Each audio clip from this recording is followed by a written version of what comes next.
Serious, what is the harshest truth you've ever learned? You can do everything right, give something 100% effort, follow all the rules and still fail. It is possible to commit no mistakes and still lose. That is not a weakness. That is life. Jean-Luc Picard, CPT USS Enterprise, NCC 1701D. I love this quote too. I learned as I grew up that just because someone hires you and pays you doesn't mean they intend to play fair. Actually, it would seem they usually don't, even if it would be better for the company in the long run. The point is, you keep your integrity and you never really lose. Being the hardest worker will not always equate to you being the one rewarded or recognized for accomplishments. I was always warned by my grandfather that from a corporate point of view that to make yourself irreplaceable could oftentimes make you not promotable. Because the powers that be would rather have you keep going than wait for someone else to learn a role already being filled. That's always a catch-22. Irreplaceable means you have leverage and raise negotiations and usually don't have to fear layoffs. But yeah, not getting promoted if you want to, is not good. Don't fall in love with potential. Learned this the hard way. Crossed my own personal boundaries just because I was holding on to a person's potential. Never again. Same. It kind of goes back to the saying, when someone shows you who they really are, believe them. That's actually one of the best quotes I've ever heard. What is the potential here people are talking about? Can be many things. Big things, small things. That someone who's inattentive will pay attention if you just try hard enough to show them it's important. That someone who constantly self-sabotages will stop if you show them they're worthy. That an addict will get clean if you support them enough. That someone violent will stop if you love them enough. It's not your job to fix your partner. Either you love them the way they are, or you should have a long, hard look if who they are is really what you think, or if that's just your idea of them, or you don't. If it's the latter, you may need to move on. This isn't the same as growing together, that's an inevitable process based on equality. Your partner can't be like an investment into a rotting house that you just need to fix and then it'll be great to live in. Amen. The weakness of the optimist. I did fall in love with my husband's potential. I just happened to be one of the lucky 1 in a million it worked out for. 10/10 don't recommend it. Most people do not change. It was a really hard effing road. Mental illness is no joke. His willingness to seek help and try medication was everything. To anyone out there struggling, please start talking to someone about what you're going through. Life can be so much more than struggle, and it's okay to need help figuring it out. My ex fell in love with my potential too. I sought help several times, but always gave up. She deserved better and I'll never forgive myself. I'm so glad it worked out for you. On the flip side, I fell in love with my ex's potential. It's hard because you love that person so much and know they aren't their illness. Don't beat yourself up. I know my ex feels similar to how you feel, but I am so happy I was able to love her, and don't regret meeting her for a second, and I'm sure your ex feels the same too. It's effing hard. But it sometimes is for the best to part ways to heal, for a better future for both of you, and for the person you will one day spend the rest of your life with. I hope everything's looking up for you. Don't give up. It's hard for some of us to accept help. Even harder to admit that something is wrong.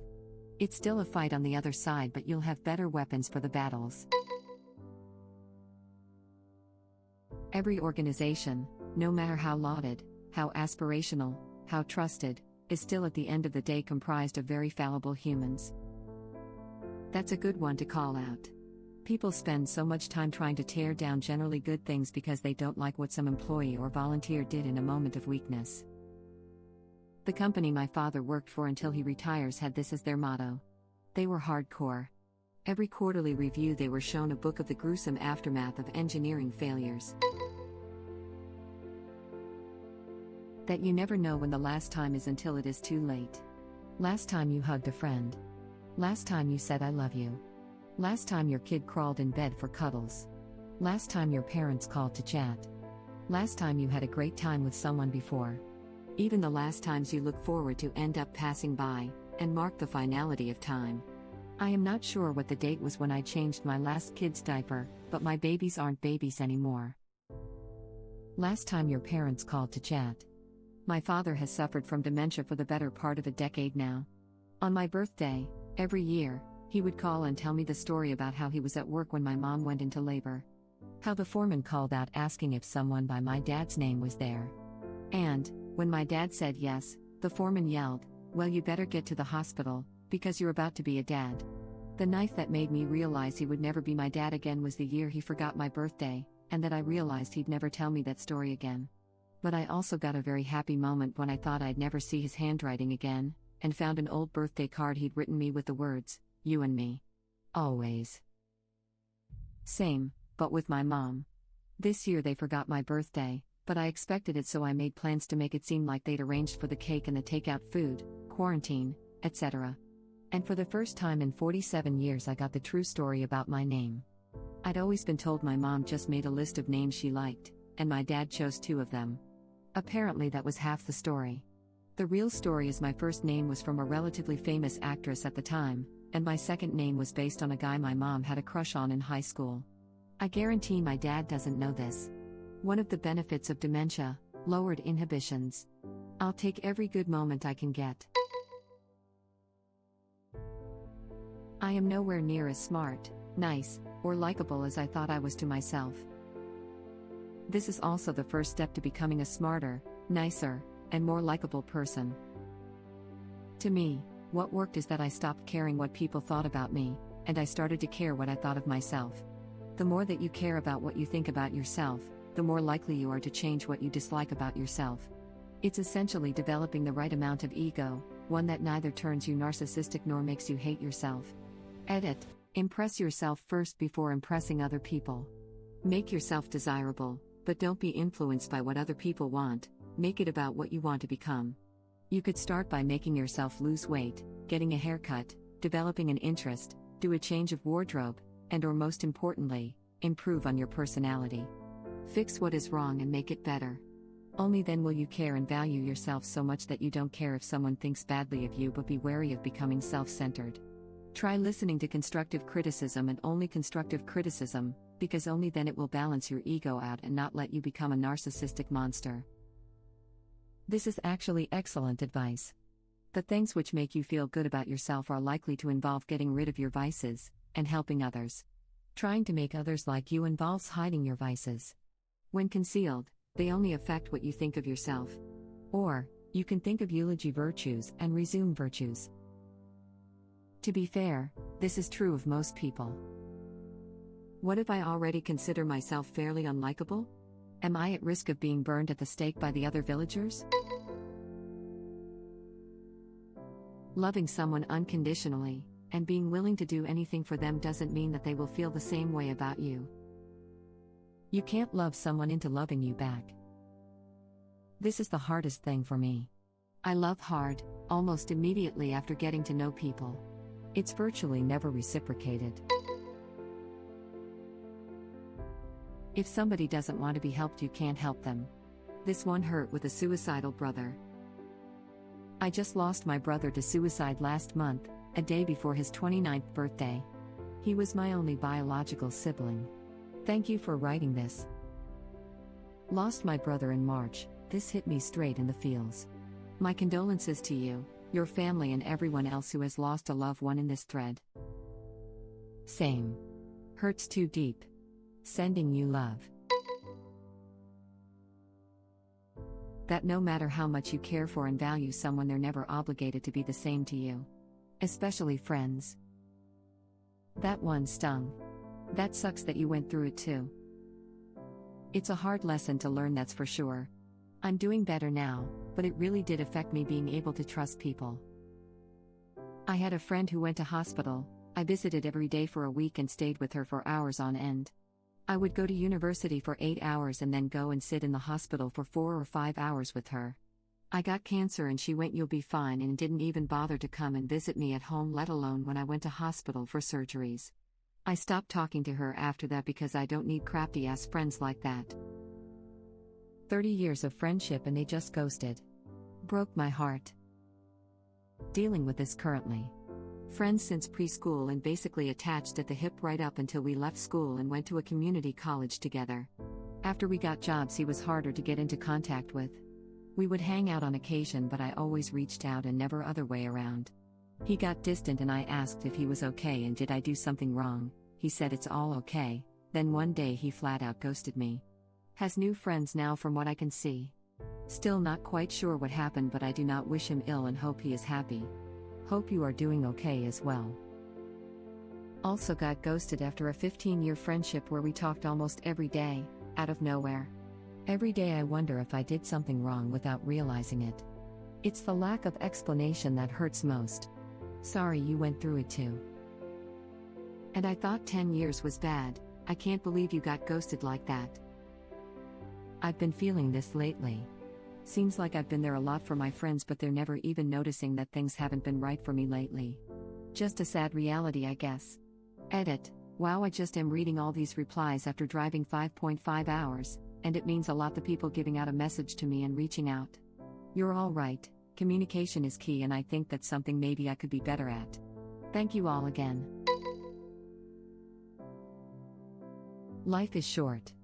You grow up hearing this over and over again, but until you reach a certain age, you don't have the perspective to fully grasp this. The mid-30s hit hard. Mid-40s checking in. Mid-30s felt like 5 minutes ago. 50s, same again. 18-year-old, I'm already afraid, guys. Don't be. The age that I felt the oldest was 25. After that, it just became a number. The number changes, but, inside, the person's self-image does not. Throughout life, old is always 10 years older than you are now. The best description I have ever found is, the years are short but the days are long. Enjoy the ride as best you can, it is the only one you get. Life is short. But it's the longest thing you'll ever do. Your life is actually comically short, and it wasn't meant to feel long for your convenience.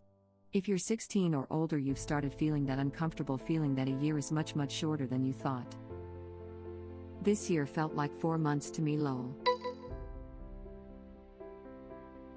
In a relationship, love is not enough. Yup. Two people can love each other like crazy and it can still be impossible to make the relationship work. Honestly, this is the hardest part of adult life for me. I'm in a truly great marriage, and I am someone's world, but it isn't the true love I grew up hoping to find. I've had some amazing romances, but they all burn out and fade before too long.